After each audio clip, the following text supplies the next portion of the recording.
جو عظمت اللہ اور اللہ کے رسول نے صحابہ کرام کو دیا ہے، اسی شان کو ہمیشہ ملحوظ نظر رکھیں، اس لیے کہ صحابہ کرام کی شان اور منقبت کو، ان کے عظمت شان کو ملحوظ خاطر اور ملحوظ نظر رکھنا میرے اور آپ کے ایمان کا حصہ اور میرے اور آپ کے ایمان کا تقاضا ہے۔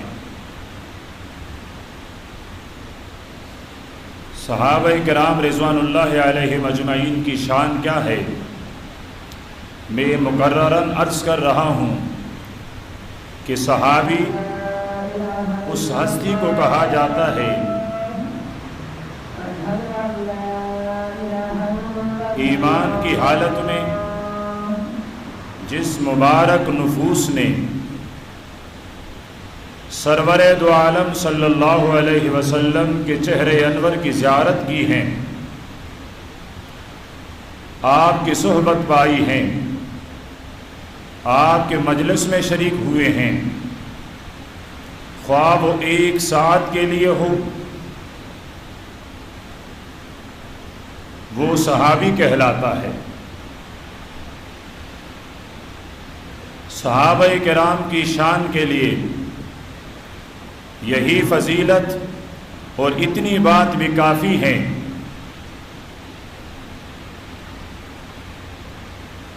کہ صحابہ کرام کی آنکھوں نے، ان کی نظر نے اس مبارک چہرے کی زیارت کی ہے جس مبارک چہرے کے متعلق خود اللہ پاک فرماتے ہیں، میرے محبوب قد نرا تقلب وجہک فی السماء، ہم نے آپ کے بار بار چہرے انور کا آسمان کی طرف اٹھاتے ہوئے دیکھا۔ ہمیں معلوم ہے کہ آپ بار بار آسمان کی طرف اپنے چہرے کو اس لیے اٹھاتے ہیں، آپ کے نگاہیں بار بار آسمان کی طرف اس لیے بلند ہوتی ہیں کہ فَلَنُوَلِّيَنَّكَ قِبْلَةً تَرْضَاهَا، کہ ہم تمہیں دوبارہ اس قبلے کی طرف پہر دیں جس کو آپ قبلے کے طور پر پسند کرتے ہیں۔ آپ چاہتے ہیں کہ میرا قبلہ پھر سے بیت اللہ ہو جائے۔ بار بار آپ آسمانوں کی طرف جب نگاہ اٹھا کر دیکھتے ہیں تو آپ کے اس نگاہ اور چہرے کے اٹھنے کا مقصد بھی یہی ہوتا ہے کہ میرے رب کو میرے اوپر ترس آئے، میرا رب رحمت کی نگاہ ڈالتے ہوئے دوبارہ میرے قبلے کو تبدیل کر کے بیت المقدس کے بجائے پھر سے بیت اللہ بنا دیں۔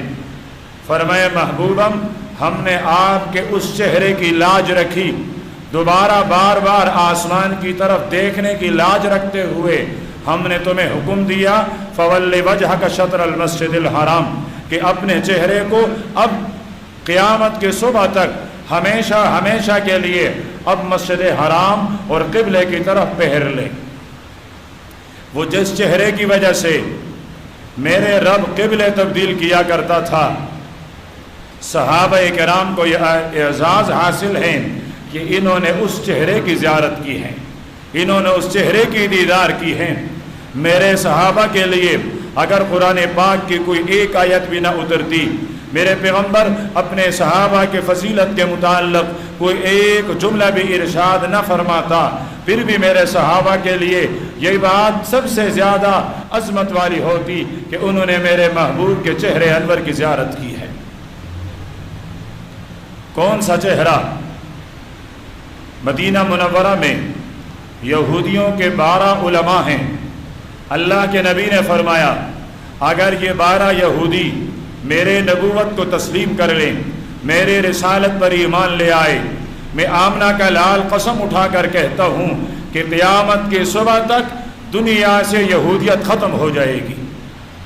ان 12 رہبان، ان 12 علماء میں سے ایک نام ہے حضرت عبداللہ ابن سلام رضی اللہ تعالی عنہ کا۔ سرور دو عالم صلی اللہ علیہ وسلم مدینہ تشریف لائے ہیں، ہجرت فرمائی ہیں۔ حضرت عبداللہ ابن سلام نے اپنے خادم کو بھیجا، جاؤ اس نبی اور پیغمبر کو جو مکہ سے مدینہ آیا ہے اس کے دربار میں صدقہ پیش کر لیں۔ خادم نے آ کر صدقہ پیش کیا۔ انہوں نے کہا اللہ کے محبوب نے کہ ہم انبیاء کی جماعت اور پھر ہم قریش، ہم صدقے نہیں لیتے ہیں، واپس کر دیے۔ اگلے دن بھیجا، جاؤ ہدیہ پیش کر لو۔ ہدیہ پیش کیا تو آپ نے قبول فرمایا۔ تو عبداللہ ابن سلام رضی اللہ تعالیٰ عنہ کہنے لگے، اس وقت مسلمان نہیں ہوئے تھے، کہ چلو دو نشانیاں تو پوری ہو گئی کہ نبی آخر الزمان صدقہ قبول نہیں کرے گا، ہدیہ قبول کرے گا۔ پھر خود آئے اور جیسے ہی آپ صلی اللہ علیہ وسلم کے چہرے کو دیکھا، ابھی تک تیسری علامت اور نشانی دیکھی نہیں ہے، گواہی دے دی، اشہد ان لا الہ الا اللہ و اشہد ان محمد رسول اللہ۔ پوچھنے والے نے پوچھا، تم یہودیوں کے اتنے بڑے عالم ہو کر پہلی نظر میں اس نظر کے شکار ہو گئی؟ کچھ سوال تو کرتے، کچھ پوچھتے، اپنے آپ کو مطمئن کرتے، اس کے بعد ایمان اور اسلام قبول کرتے۔ حضرت عبداللہ ابن سلام فرمانے لگے کہ میں نے جب اس چہرے کی زیارت کی، میرے دل اور ضمیر سے ایک صدا بلند ہوئی کہ یہ چہرہ کسی جھوٹے کا نہیں ہو سکتا ہے، یہ سچوں کے سردار کا چہرہ ہے، یہ سچوں کے سردار کا چہرہ ہے۔ فرمایا میں اس چہرے کی سچائی سے، اس کی لمعانیت سے، اس کی نورانیت سے متاثر ہوا، اور میں نے تیسری علامت دیکھے بغیر اس نبی پر ایمان قبول کر لیا۔ اب صحابہ کرام نے اس چہرے کی دیدار کی ہے، جس کے متعلق حضرت عبداللہ ابن سلام رضی اللہ تعالیٰ عنہ فرماتے ہیں کہ یہ چہرہ کسی جھوٹے کا نہیں ہو سکتا ہے۔ مجھے یاد آیا سرور دو عالم صلی اللہ علیہ وسلم کے صحابی حضرت برا بن عازب رضی اللہ تعالیٰ عنہ،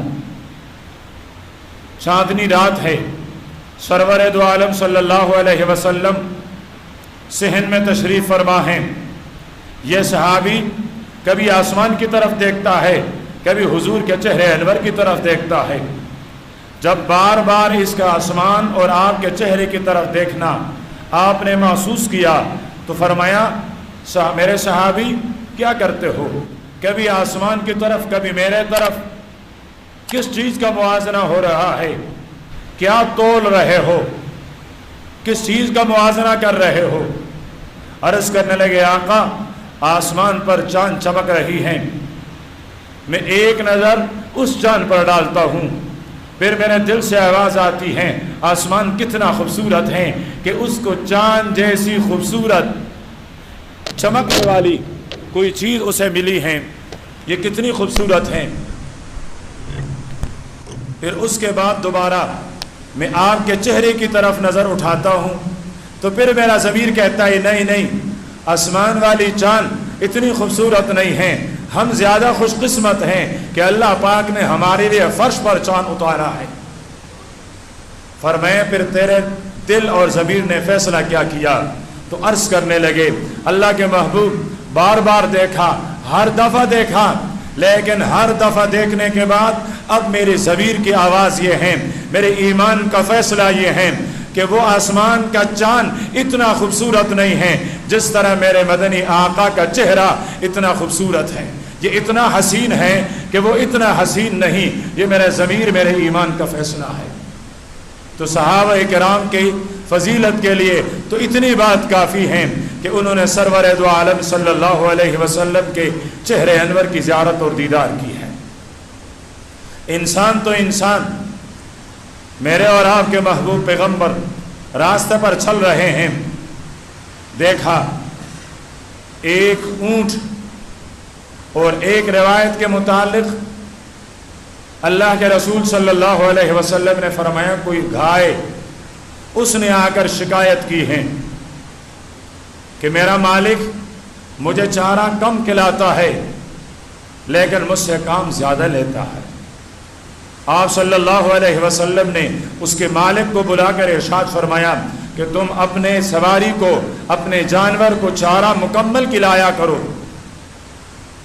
جب میرے پیغمبر نے صحابہ کرام کے محفل میں یہ بات ارشاد فرمائی تو صحابہ کرام کو تعجب ہوا کہ ابقرۃ تتکلم، کیا گائے بھی بولتی ہیں؟ آپ نے فرمایا ہاں، میں بھی کہتا ہوں، ابو بکر اور عمر کو بھی ایمان ہے کہ گائے بولتی ہیں، میرے سامنے بولی ہیں۔ اب یہ وہ مبارک چہرہ ہے کہ جس کو دیکھتے ہوئے جانوروں نے بھی باتیں کی ہیں۔ جنگل کے اندر ایک چیز ہوتی ہے گوہ، اسے کہا جاتا ہے گوہ، جسے ہم سمسرہ کہتے ہیں۔ سمسرہ سانپ کی طرح ایک چیز ہوتی ہے، لیکن اس سے جسامت میں چھوٹی اور تھوڑی سی چوڑی ہوتی ہے۔ اس گوہ نے آ کر آپ صلی اللہ علیہ وسلم کی رسالت اور آپ کی نبوت کی گواہی دی ہے۔ ہرن نے آ کر، ہرن اس نے آ کر سرور دو عالم صلی اللہ علیہ وسلم سے اجازت مانگی ہے، اللہ کے پیارے پیغمبر، اس تیرے فلاں آدمی امتی نے مجھے شکار کیا ہے، آپ ان کو حکم دے یہ مجھے چھوڑے، میں جا کر اپنے بچوں کو دودھ پلاؤں، پھر آپ کے پاس واپس آ جاتی ہوں۔ آپ نے فرمایا اس کو اجازت دے دو۔ صحابی عرض کرتا ہے اللہ کے محبوب واپس آئے گی؟ فرمایا ہاں آئے گی۔ وہ ہرن چلی، اس نے اپنے بچوں کو دودھ پلایا، واپس آئی۔ صحابی نے اسے آزاد کر لیا کہ میں اب اس کی شکار نہیں کرتا۔ یہ چہرہ جہاں جانوروں نے دیکھ کر آپ کی بات مانی ہے، صحابہ کرام رضوان اللہ علیہم اجمعین کو یہ اعزاز حاصل ہے کہ انہوں نے اس چہرے کے انور کی زیارت کی ہے۔ میں نے عرض کیا کہ صحابہ کرام کے فضیلت کے لیے قرآن پاک کی 700 آیتیں ہیں، لیکن اس میں کوئی ایک آیت بھی نہ اترتی۔ میرے صحابہ کرام کی فضیلت کے لیے یہ بات بھی کافی ہے کہ انہوں نے میرے محبوب پیغمبر صلی اللہ علیہ وسلم کی زیارت کی ہے۔ اور ایک صحابی تو وہ ہیں جس نے جی بھر کر زیارت کی ہے۔ صحابہ کرام فرماتے ہیں پیارے پیغمبر کے چہرے کا رعب اتنا زیادہ تھا کہ اگر اللہ کے نبی ہمیں دیکھیں تو ہم آپ کے چہرے کی طرف نہیں دیکھ سکتے تھے، آپ کسی اور طرف متوجہ ہو جاتے، پھر ہم آپ کے رخساروں کی طرف دیکھتے، پھر آپ کے چہرے انور کی زیارت کرتے۔ صحابہ کرام کی صف میں 1,24,000 صحابہ، ان 1,24,000 صحابہ میں ایک صحابی ہیں جس نے میرے پیغمبر کے چہرے کی زیارت کی اور جی بھر کے دیکھا، جی بھر کے دیکھا۔ ہائی قربان جاؤں اس صحابی کے شرف پر، اس کی منزلت پر، اس کے مقام پر، کس اونچے شان کا مالک ہیں جس نے میرے پیغمبر کا چہرہ دیکھا اور آنکھیں ٹھنڈی کی۔ غار کے اندھیرے میں، غار کے تنہائی میں میرے محبوب سے عرض کرتے ہیں آپ تک گئے ہوں گے، ہائی قربان جاؤں، پوری پہاڑی میرے پیغمبر کو کندھوں پر اٹھا کر چڑھے ہیں۔ آج میرا نوجوان، بزرگ نہیں، میرا نوجوان وہاں نہیں چڑھ سکتا ہے، بڑے مشکل سے چڑھتا ہے انسان، وہ اکیلے نہیں،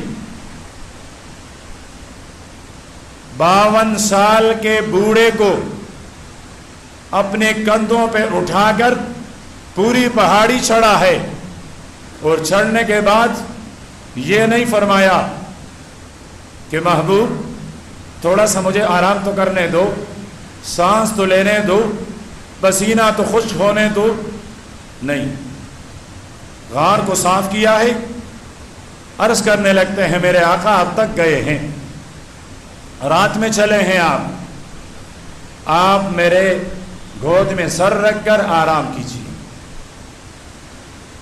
سرور دو عالم صلی اللہ علیہ وسلم نے اس کے گود میں سر رکھا اور محو استراحت ہے۔ کیا خوب فرمایا علامہ ابن حجر رحمۃ اللہ علیہ نے، فرمایا جب پیارے پیغمبر نے اس صحابی کے گود میں سر رکھا، ایسا لگ رہا تھا گویا کہ رحل کے اندر قرآن پاک کھلا ہوا ہو۔ ایک یہ قرآن پاک، ایک میرے محبوب کا چہرہ اب اس صحابی نے پڑھنا شروع کیا ہے۔ رخسار کیسے تھے، آنکھیں کیسی تھیں، جبین کیسا تھا، ناک مبارک کیسی تھی، آپ کے زلفیں کیسی تھیں۔ اس دوران ضرور ان کے آنکھوں، ان کے ہاتھوں نے، ان کے پوروں نے، انگلیوں کے سروں نے ان زلفوں کے پر ہاتھ رکھ کر ان کے ساتھ کھیلا بھی ہوگا۔ جب محبوب گود میں سو رہا ہو پھر آدمی کو کیا چاہیے ہوتا ہے؟ جب محبوب گود میں سو رہا ہو، زلفیں بکھری ہوئی ہو، ذرا سوچے تو صحیح اس وقت محبت کا عالم کیا ہوتا ہے۔ ہائے قربان جاؤں، یہ صحابی کوئی اور نہیں، یہ نبیوں کے بعد تمام کائنات کی سب سے افضل ترین ہستی سیدنا ابی بکر صدیق ہیں رضی اللہ تعالی عنہ، کہ اس صحابی نے میرے پیغمبر کے چہرے انور کی زیارت کی، لیکن زیارت نہیں کی، اس نے میرے پیغمبر کے چہرے کا مطالعہ کیا، پڑھا، پرکھا، بار بار پڑھا، اور پڑھتے گئے اتنے میں ایک سانپ پایا، سانپ اس نے ڈسا، معلوم ہوا یہ سانپ اس وقت موجود تھا تو اس کی ذریت، اس کی اولاد آج بھی دنیا میں موجود ہے، جو میرے ابو بکر کے کردار پر آج بھی حملہ کرتے ہیں، جو اس کے کردار کو آج بھی ڈس رہے ہیں۔ لیکن ان سانپ کی اولادوں سے اتنا عرض کروں کہ اس وقت بھی حضرت ابو بکر کے شان میں کوئی کمی نہیں آئی، اس سانپ نے بھی حضرت ابو بکر کو ڈھسا تو حوصلہ افزائی میرے نبی نے فرمائی۔ اور آج بھی اگر تم حضرت ابو بکر کے کردار پر حملہ کرو گے تو میرے پیغمبر کے امتی، صحابہ کرام کے وارث، حضرت ابو بکر کے وارث آج بھی میدان میں ہوں گے، وہ آج بھی بتائیں گے کہ حضرت ابو بکر کے اس حفاظت، اس عظمت، اس کی حفاظت کے لیے آج بھی ہم میدان میں موجود ہیں۔ اور کسی مومن کے لیے سب سے قیمتی سرمایہ یہی ہوتا ہے کہ وہ صحابہ کرام کی شان پر قربان ہو جائے۔ ہم نے یہاں دیکھا لوگ اپنے باپ کے عزت پر قربان ہوتے ہیں، لوگ اپنی ماں کی عزت پر قربان ہوتے ہیں، لوگ اپنے خاندان کی عزت پر قربان ہوتے ہیں، دنیا اس کو یاد کرتی ہے، فخر کرتی ہے، شاباش دیتے ہیں، کتنا پیارا اور اچھا نوجوان تھا، کتنا جری اور بہادر تھا، باپ کے عزت پر، دادا کے عزت پر، ماں کی عزت پر، خاندان کی عزت پر قربان ہوا۔ اس بیٹے کی شان کا کیا عالم ہوگا جو اپنے باپ دادے پر نہیں، جو کائنات کے افضل ترین ہستی حضرت ابو بکر کے عزت پر اپنے آپ کو قربان کرے گا۔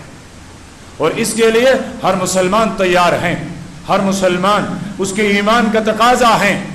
اس لیے میرا عرض یہ ہے کہ سانپ کے اولاد حضرت ابو بکر کے نسل کو نہ چھیڑے، حضرت ابو بکر کے روحانی نسل کو نہ چھیڑے۔ ہاں، ان کا کام زہر پہلانا ہے، پہلائے جہاں پہلائے، ہمیں گالیاں دے، ہمارے ماں باپ کو گالیاں دیں، ہمارے خاندان کو گالیاں دیں، کوئی پرواہ نہیں، برداشت کر لیتے ہیں، ہماری کوئی عزت نہیں، ہماری کوئی اوقات نہیں، لیکن صحابہ کرام ہماری ایمان ہیں، صحابہ کرام ہماری شان ہیں، صحابہ کرام ہماری آبرو ہیں، صحابہ کرام ہماری عزت ہیں۔ آج اگر میرے اور آپ کے سامنے رب کا کلام کھلا ہوا ہے تو سفیر صحابہ کرام ہیں۔ اللہ پاک نے شریعت دی ہے، براہ راست نہیں دی،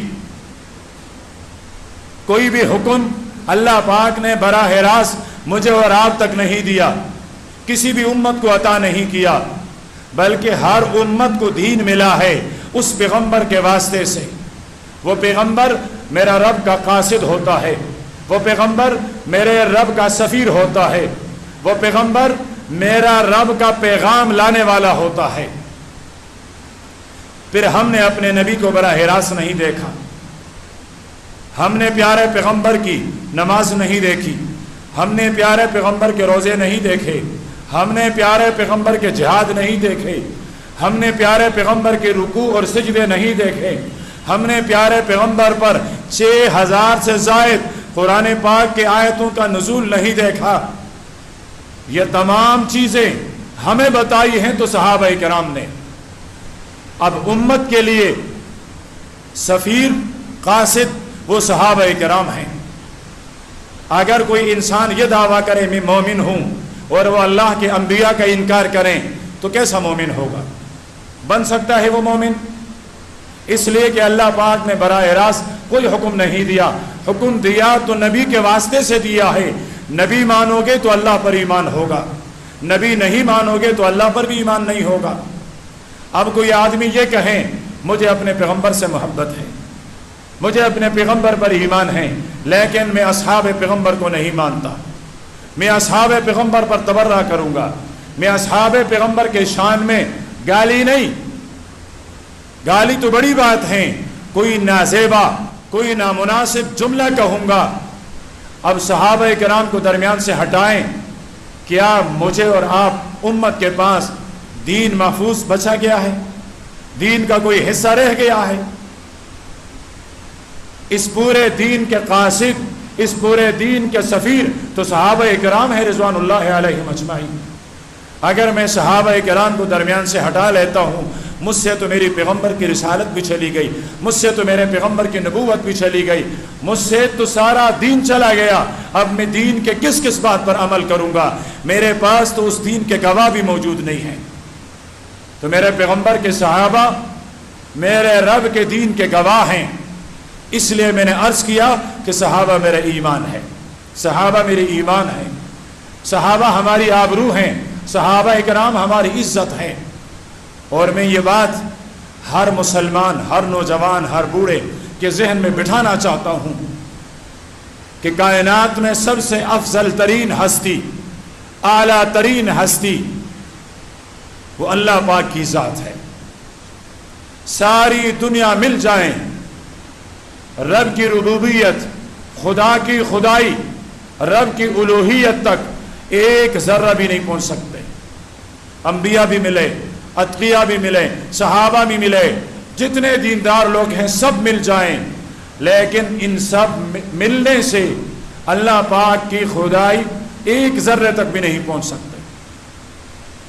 اس کے بعد کائنات میں دوسرے نمبر پر سب سے پاک ترین ہستیاں، مبارک ترین ہستیاں انبیاء علیہم السلام ہیں۔ آدم علیہ السلام کی اولاد میں سے پہلے بیٹے سے لے کر قیامت کی صبح تک آخری بیٹے تک یہ ساری انسانیت جمع ہو جائیں، کسی نبی کا مقابلہ تو دور کی بات، میرے رب کے کسی نبی اور پیغمبر کے تلوے مبارک کے ساتھ مٹی کا ایک ذرہ لگا ہے، یہ سارے لوگ اس پیغمبر کے تلوے مبارک کے ساتھ لگے ہوئے مٹی کے ذرے کے بھی برابر نہیں ہیں۔ پیغمبر کا مقام اتنا اونچا ہوتا ہے۔ اور پھر آدم علیہ السلام سے لے کر حضرت عیسیٰ علیہ السلام تک تمام انبیاء میرے سر کے تاج، وہ میرے دل کے سرور، وہ میرے آنکھوں کے ٹنڈک، وہ میرے آنکھوں کا سرما، وہ تمام انبیاء میرے ایمان۔ لیکن یہ تمام انبیاء مل جائیں تو یہ سب مل کر میرے اور آپ کے محبوب پیغمبر امام الانبیاء خاتم النبیین صلی اللہ علیہ وسلم اس کا مقابلہ نہیں کر سکتے ہیں۔ اب ایک دفعہ اگر آپ صلی اللہ علیہ وسلم کہہ دیتے کتنا اچھا ہوتا، لیکن جب میں صلی اللہ علیہ وسلم اور آپ کا نام لے رہا تھا میں نے کسی زبان کو ہلتے ہوئے نہیں دیکھا۔ وہ میرا اور آپ کا محبوب ہے۔ کیا خیال ہے، محبوب ہے کہ نہیں ہے؟ جن کا ہے وہ ذرا ہاتھ کھڑے کر کے بتا دیں کہ ہمارا محبوب ہے۔ ہاتھ تو سب کے کھڑے ہوئے، یہ کتنا مشکل کام تھا، یہ ہاتھ کھڑا کرنا کتنا مشکل کام تھا، اور صلی اللہ علیہ وسلم اس کے مقابلے میں کتنا آسان کام تھا۔ وہ آسان کام آپ سے نہیں ہو سکا اور مشکل کام کر لیا۔ لیکن یہ تب جب دل بولتا ہے کہ ساری دنیا میں محبوب ایک ہی ہیں، پھر جب جب اس کا نام آئے گا آپ کی لبوں پر، آپ کے ہونٹوں پر خود بخود آئے گا صلی اللہ علیہ وسلم۔ وکیل احناف امام طحاوی رحمۃ اللہ علیہ فرماتے ہیں کہ کسی مجلس میں میرے پیغمبر کا ذکر ہو، فرمائے ایک دفعہ اس مجلس میں میرے پیغمبر پر درود پڑھنا واجب ہے۔ ذرا سنا دو ان کو جو کہتے ہیں حضرت نانوتی رحمۃ اللہ علیہ کے روحانی اولاد درود نہیں مانتے، ذرا ان کو بھی سنائیے کہ امام طحاوی رحمۃ اللہ علیہ فرماتے ہیں جس مجلس میں میرے آقا کا ذکر ہو اس کا نام نامی لیا جائے، فرمایا مجلس والوں پر ایک دفعہ درود پڑھنا واجب ہو جاتا ہے، لیکن درود وہ جو میرے نبی نے خود بتایا ہے، اور اس درود کے متعلق میرے نبی نے فرمایا من صلی علی واحدا، فرمایا جو میرے اوپر ایک دفعہ درود بھیجے، ایک دفعہ، صلی اللہ علیہ عشرہ، اللہ پاک اس پر اپنی 10 رحمتیں نازل فرماتے ہیں۔ ایک درود کے مقابلے میں اللہ پاک کی 10 رحمتیں اترتی ہیں۔ صرف اس پر بھی بس نہیں، فرمایا 10 گناہ بخش دیے جاتے ہیں۔ اس پر بھی بس نہیں، فرمایا اس کے عمل نامے میں 10 نیکیاں لکھی جاتی ہیں۔ اس پر بھی بس نہیں، فرمایا جنت میں اس کے 10 درجات بلند کیے جاتے ہیں۔ اب بھی نہیں پڑھو گے صلی اللہ علیہ وسلم؟ اور یہاں صرف نہیں، ہر جگہ، بلکہ میں یہ عرض کر دوں، میرا وہ مسلمان بھائی جس کا شکوہ ہوتا ہے میں رات کو سوتا ہوں مجھے نیند نہیں آتی، کروٹیں بدلتا ہوں نیند نہیں آتی ہے، گولیاں کھاتا ہوں نیند نہیں آتی ہے، میرا وہ مسلمان بھائی جو کہتا ہے سب کچھ موجود ہے لیکن سکون نہیں ہے، اطمینان نہیں ہے، خوشی نہیں ہے، گھر میں بے برکتی ہے، پیسہ آتا ہے تو رکتا نہیں ہے، چلا جاتا ہے، میں اپنے ان مسلمان بھائیوں کے لیے کہتا ہوں 100 دفعہ صبح 100 دفعہ سونے سے پہلے میرے پیغمبر پر درود پڑھیں، لیکن اس طرح پڑھیں، اس استحضار کے ساتھ پڑھیں کہ ابھی میں نے درود پڑھی ہے، میرے درود کا ہر جملہ، میرے درود کا ہر جملہ فرشتے نے اٹھایا اور ابھی گنبد خضرا کے مکین کو جا کر پیش کیا ہے۔ آپ 10 دفعہ بھی نہیں پڑھیں گے شیطان آپ کو سلا دے گا، 10 دفعہ بھی نہیں پڑھ سکیں، 100 دفعہ تو میں نے بہت بتایا ہے، شیطان آپ کو پہلے سلا دے گا کہ اس کو اتنی نیکیاں ملنی ہیں، وہ نہیں دے گا۔ تو میں یہ بات ذہنوں میں بٹھانا چاہ رہا تھا کہ سب سے بڑی ہستی اللہ پاک کی، پھر انبیاء کی، انبیاء میں میرے اور آپ کے محبوب پیغمبر کی، اس کے بعد تمام امتوں میں سب سے افضل امت میرے اور آپ کے محبوب پیغمبر کی امت، ہم سب سے افضل امت ہیں، اور پھر اس تمام امت میں سب سے افضل، سب سے اعلیٰ، سب سے برتر صحابہ کرام رضوان اللہ علیہم اجمعین۔ یہ میرا اور آپ کا نظریہ ہونا چاہیے، یہ میرا اور آپ کا عقیدہ ہونا چاہیے کہ اس امت میں اگر افضل ترین لوگ ہیں، اگر تنقید سے بالا تر لوگ ہیں تو وہ صحابہ کرام ہیں رضوان اللہ علیہم اجمعین۔ اب صحابہ کرام کے متعلق ہمیں بنیادی طور پر کن کن چیزوں کو یاد رکھنا چاہیے، کن چیزوں کو ماننا چاہیے، صحابہ کرام کے متعلق کن کن چیزوں پر ہمیں ایمان رکھنا چاہیے، زندگی رہی تو آئندہ نشست میں عرض کر دی جائے گی۔ اللہ پاک مجھے اور آپ کو، ہر مسلمان کو صحابہ کرام کے نقش قدم پر چلنے کی توفیق عطا فرمائے۔ وآخر دعوانا الحمدللہ رب العالمین۔